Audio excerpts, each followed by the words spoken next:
What can be the better approach to finish caste system or वर्ण system? कब से कोशिश चल रही है? सबसे खतरनाक कोशिश करने वालों में करीब 600 साल पहले एक आदमी हुए, कबीरदास। बहुत ताकत लगाई उन्होंने भी, कई लोगों ने लगाई। गुरु नानक ने बहुत ताकत लगाई। फिर महाराष्ट्र में काफी मूवमेंट्स हुए, साउथ इंडिया में बहुत मूवमेंट्स हुए। डॉक्टर अंबेडकर से पहले ज्योतिबा फुले वगैरह ने बहुत कोशिश की। It's not easy to abolish caste system, it's not easy. और इसलिए इंडियन सोशियोलॉजी के एक बड़े अच्छे थिंकर ने कहा, जाति वो है जो जाति नहीं। तो जाति नहीं मतलब भाव ये है कि वो इतना आसान नहीं है। उन्होंने यहां तक कहा कि if all the forces are united to abolish the caste system, even then it will take around 1000 years to abolish it permanently and absolutely.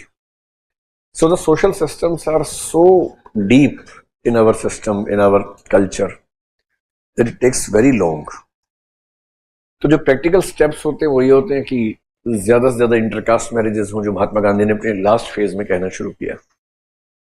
So when more and more intercaste marriages take place, the survival of caste system becomes difficult.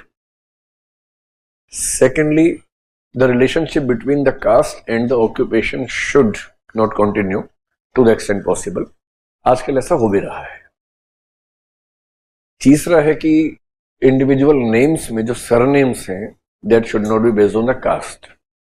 दो words का नाम तो जरूरी है, because if we have only one word in the name, many people do have the same names and then it's difficult to identify whom we are talking about. So names having two words, maybe three words, but not having caste names is an idea given by many people to abolish caste system. This is 3. Fourth, जो कि हम कर नहीं पाएंगे पर कर देना चाहिए in my opinion, caste based groups in the country should be abolished in any form. अभी क्या है कि आर्टिकल 19 हमारे पास है। आर्टिकल 19 के कई पार्ट्स में से एक ये भी है कि you can form associations, committees and groups unless and until they are unlawful. शादी भी उसी में से है, because marriage is an association between two people. तो principally the right to marriage comes from Article 19 because that gives the fundamental right to form associations and committees, groups, etc. for lawful purposes.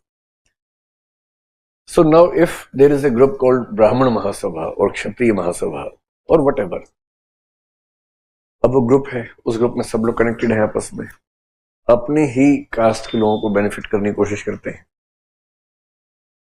तो जब से communication के means आए, railway, बाकी transport, postal services etcetera, around in the beginning of 20th century, it was believed that with the modernity and with the modern expansion of technology, the caste system and communalism should go down. They should be weakened. But surprisingly, they became stronger as compared to previous times.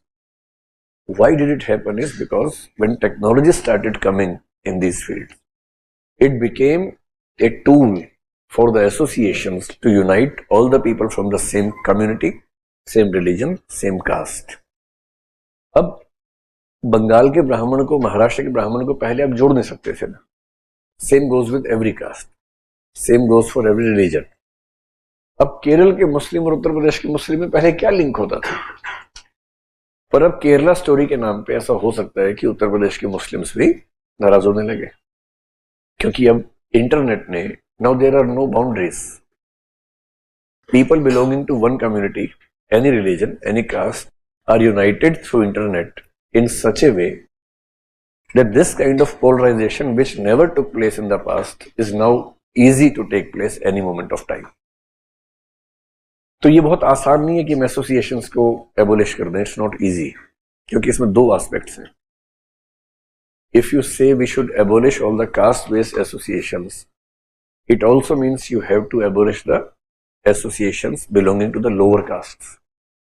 And lower castes, for the first time, with the help of unity they have been able to get some sort of social justice and affirmative action. And now in the process of social justice when the lower communities, with the help of unification, with the help of social media, are putting themselves in the race of social justice, and then you suddenly say you cannot have a caste-based association. It also goes against the process of social justice. So it's not easy, it's maybe not practical. But something of this sort needs to be done, otherwise it's almost impossible to abolish caste system. एक बहुत interesting बात पता क्या है, Indian sociology में मानते हैं कि the caste is weakening, the casteism is strengthening, and both the things are true. The caste is weakening, और इसका मतलब है कि किसी इंडिविजुअल की कास्ट और उसके ऑक्यूपेशन का लिंक हैज वीकेंड. जैसे आप ही लोग हैं, आप में से मुझे नहीं लगता कि 1% लोग भी अपना ऑक्यूपेशन डिसाइड करने में अपनी कास्ट को फैक्टर मानते हैं, नहीं मानते. Of course, this is about Delhi, this is about higher education, and you people are not the real representatives of the Indian society, that is true. आप लोग तो क्रीम है ना सोसाइटी के, एलिट से, क्योंकि जो एजुकेशन, जो फैसिलिटीज आपको मिली है सबको नहीं मिलती है. So, although you are not representing the Indian society as a whole, but at least at this level we can say the linkages between the caste and the occupation are almost finished. Secondly, caste का जो social role होता है वो है food और marital relations में. मैं पूरी श्योरिटी से कह रहा हूं कि आप में से 99% लोग जब खाना वाना खाते होंगे, आपको इस बात से फर्क नहीं पड़ता होगा कि साथ में जो बैठा है वो किस कास्ट का है. 1% मैंने हटा दिए क्योंकि मैं जानता हूं कि 1% आप में होंगे जरूर छुपे हुए, वो खुल के सामने नहीं आएंगे पर होंगे जरूर 1%. पर 99% को इस बात से फर्क नहीं पड़ता होगा कि आपके साथ बैठा हुआ किस कास्ट का इंडिविजुअल है. आप पूछते भी नहीं होंगे, पूछने की हिम्मत भी नहीं पड़ती होगी, पूछना तो बहुत दूर की बात है. मन करे तो भी कैसे पूछेंगे. मेट्रो में आने जाने वाला आदमी कास्ट पे चल ही नहीं सकता, क्योंकि मेट्रो में आप खड़े, धक्का लग रहा है. अब आप कहेंगे धक्का देने वाला किस जाति के तुम, जाति देख के धक्का. अब ये थोड़ा, ये तो नहीं होगा ना भाई. You can not live in A metro city while believing in the caste system in practical life. Marriage के मामले में थोड़ा सा टफ हो जाता है. फूड में, दोस्ती में, ट्रेवल में, it's almost gone. But when you have to decide about your marriage, I believe in at least 50% cases, I'm talking about you only, at least 50% of you or your parents or relatives will make sure the caste has an important role in choosing the life partner. I'm saying 50%, मैं 2-4% नहीं बोल रहा हूँ, बहुत सोच समझ के बोल रहा हूँ. और ये मैं देश के इलिट्स के बारे में कह रहा हूँ जो अंग्रेजी माध्यम से IAS बन के देश को बदलना चाहते हैं, उन्हीं की बात कर रहा हूँ, मैं किसी और की बात नहीं कर रहा हूँ.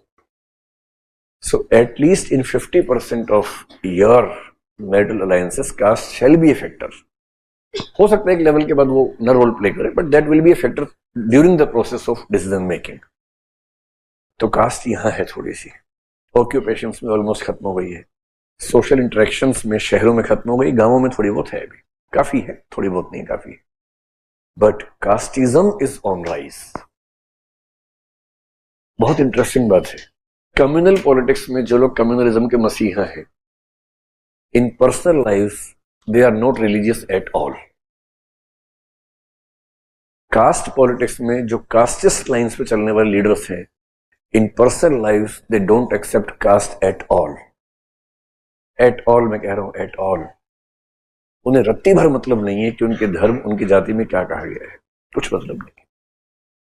For them community, religion and caste are the political polarization tools. Simple सी बात है. गरीबों की पॉलिटिक्स करने वाले अपनी जिंदगी में गरीब नहीं है. हिंदुओं को एक करने वाले, मुसलमानों को एक करने वाले अपनी जिंदगी में हिंदू मुसलमान लाइफस्टाइल को बहुत फॉलो नहीं करते, उनको कोई खास मतलब नहीं. फॉर देम हिंदू और मुस्लिम और ब्राह्मण और क्षत्रिय और Dalit is a vote bank, a tool of polarization, and that is why we believe caste is on the decline, casteism is on rise, and that is true about the society. चलिए.